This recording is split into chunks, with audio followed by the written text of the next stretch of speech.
C'était un jour comme les autres. Après avoir quitté Netflix en réalisant que je venais de passer plus de temps à chercher quoi regarder plutôt qu'à regarder un truc, je me décidais à ouvrir Twitter pour perdre encore plus de temps. Mais là, quelle ne fut pas ma surprise quand je découvris ce tweet.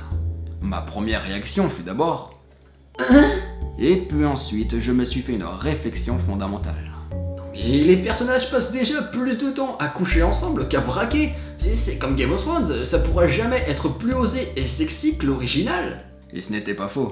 Toutefois, étant d'une nature ouverte et curieuse, je me décidais finalement à lancer la bande-annonce et...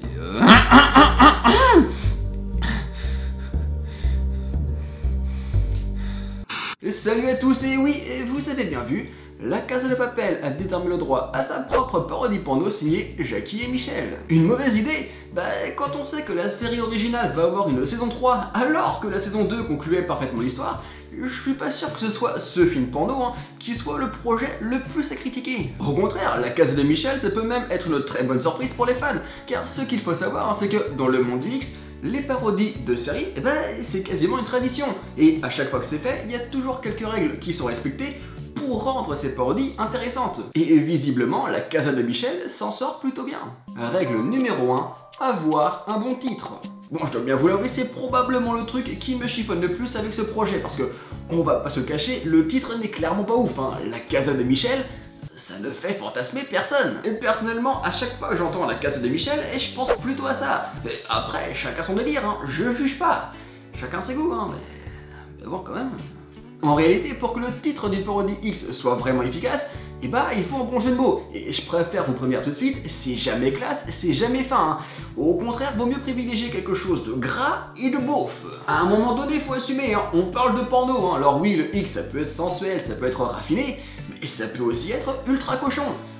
C'est clairement le cas ici. Et du coup, dans l'histoire des parodies X de séries, il y a certains titres qui sont devenus mémorables. Par exemple, Game of Thrones est devenu Game of Bones. Non seulement on a une petite consonance qui nous ramène à la série originale, mais en plus on a un jeu de mots absolument parfait, parce que bone ça peut être traduit par baiser, mais aussi par pénis, puisque c'est en lien avec le mot bonheur, qui veut dire érection. Ah, mais c'est pas parce que c'est du porno qu'il n'y a pas de réflexion derrière. Et d'ailleurs, cette parodie ne s'arrête pas là, parce qu'elle a même pris le temps de traduire Winter is Coming par Winter is Coming, ce qui est absolument brillant quand on sait que coming veut dire éjaculer.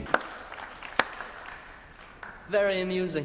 Dans un autre genre, une parodie de Doctor Who a mis de côté la rime pour se concentrer sur un jeu de mots orthographique, puisque Doctor Who c'est devenu Doctor Who. Je pense que j'ai pas besoin de vous traduire ce que ça veut dire. Je vous avais prévenu, on n'est jamais sur quelque chose de classe. Et parmi tous les exemples qui existent, on peut aussi citer X-Files qui est joliment devenu The Sex Files, Orange is the New Black qui est subtilement devenu Bondage is the New Black, ou encore House of Cards qui est logiquement devenu House of Cards. C'est simple, c'est efficace, c'est ultra catchy, et quand un titre d'une parodie est bien trouvé, on est forcément intrigué.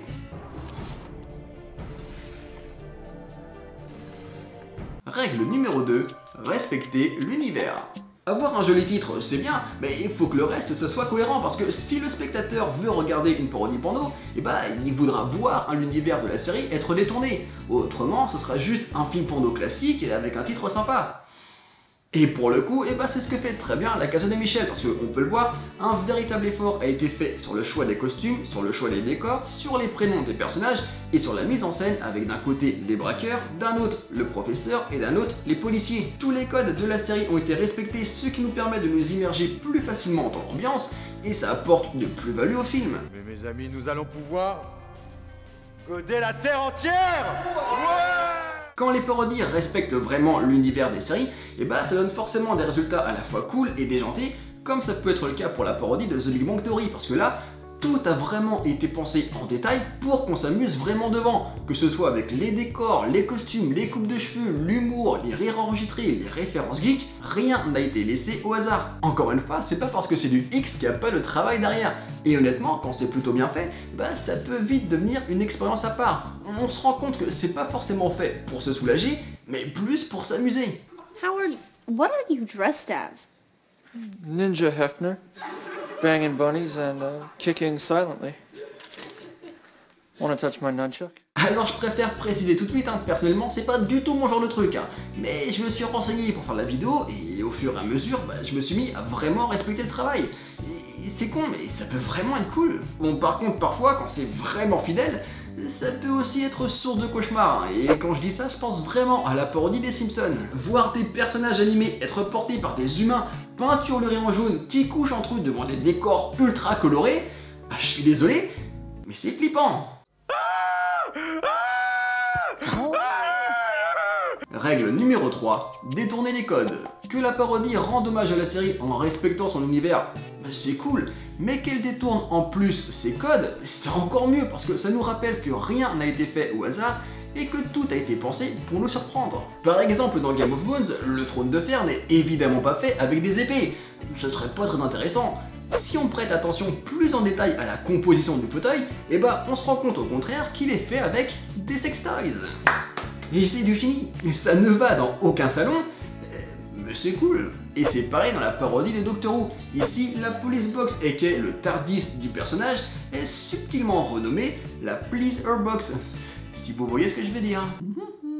Is anyone excited? 'Cause I'm really excited. Des exemples comme ça, il y en a plein, mais il y en a un qui m'a vraiment fait marrer, c'est que dans la parodie porno de Glee, ils ont carrément fait l'effort de créer une chanson totalement cochonne. I'm easy, I'm horny, fulfill my fantasy. La perfection est dans les détails. Alors oui, je sais ce que vous allez me dire. Et franchement, est-ce que ces parodies servent vraiment à quelque chose? On va pas se mentir, les histoires de ces parodies porno tiennent sur une capote XXS et les acteurs sont plus des performeurs que des acteurs, ça joue jamais vraiment très bien.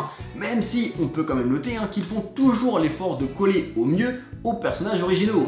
Et ça, c'est déjà pas mal. C'est qui Marie? Après, ça reste quand même divertissant, et puis en plus ça permet de satisfaire tous nos chips, parce que on peut voir enfin des personnages couchés ensemble, alors qu'on sait que ça n'arrivera probablement jamais dans la série. Et ça c'est cool. Et puis en plus, on n'est pas à l'abri de certaines surprises. Par exemple, la parodie porno de The Big Bang Theory, elle est plus drôle que certains épisodes de la série. Et pareil, la parodie porno de Game of Thrones, on se rend compte qu'elle est moins sexy que l'original. I am Daenerys Stormborn, MILF of Dragons. I once met a man with a pet dragon. He convinced me to touch it. It turned out to be his. Et si ça suffit pas à vous convaincre, j'ai encore deux petites raisons bonus. Déjà, dans la parodie porno de Doctor Who, on peut noter qu'ils ont été les premiers à imaginer une femme docteur. Ouais, les auteurs de films porno sont plus en avance que certains scénaristes. Et puis en plus, je l'ai déjà dit et redit, mais ça peut être très drôle parce qu'ils ne se prennent jamais au sérieux. Alors oui, c'est pas fin, c'est pas classe, blablabla, mais je suis désolé, ça reste ultra efficace. Je vais laisser 15 minutes, je suis sûr qu'elle va cracher le morceau. Elle va plutôt l'avaler, non? Donc voilà, je suis désolé, c'est une vidéo un petit peu improvisée qui sort un peu de ce que je peux faire habituellement sur ma chaîne, mais c'est un sujet qui m'a toujours passionné et je m'attendais tellement pas à voir une parodie de La Casa de Papel signée par Jackie et Michel que je me suis dit que c'était enfin le moment d'en parler. Ça va mieux. Alors, est-ce qu'il faut vraiment regarder ces parodies? Libre à vous, si vous avez l'âge, faites-vous plaisir. Tout ce que je peux vous dire, c'est qu'il faut vraiment prendre ça au second degré et que vous ne regarderez plus jamais vos séries préférées de la même façon ensuite. C'est impossible. Non. Hey, don't look at me like I'm some kind of weirdo. It's your dildo helmet. Give me that. Et sinon, comme je ne savais pas du tout comment conclure cette vidéo un petit peu what the fuck, je me suis tout simplement amusé à imaginer des titres de séries en version porno. Ouais, je me répète, c'est pas vraiment classe, mais ça m'a fait marrer. Et d'ailleurs, n'hésitez pas à me partager vos idées dans les commentaires. Bon, par contre, n'hésitez pas à censurer certains mots avec des astérisques pour éviter de choquer certaines personnes qui n'ont logiquement pas envie de voir des mots vulgaires dans les commentaires. S'il vous plaît. Sur ce, je vous dis à la prochaine et amusez-vous.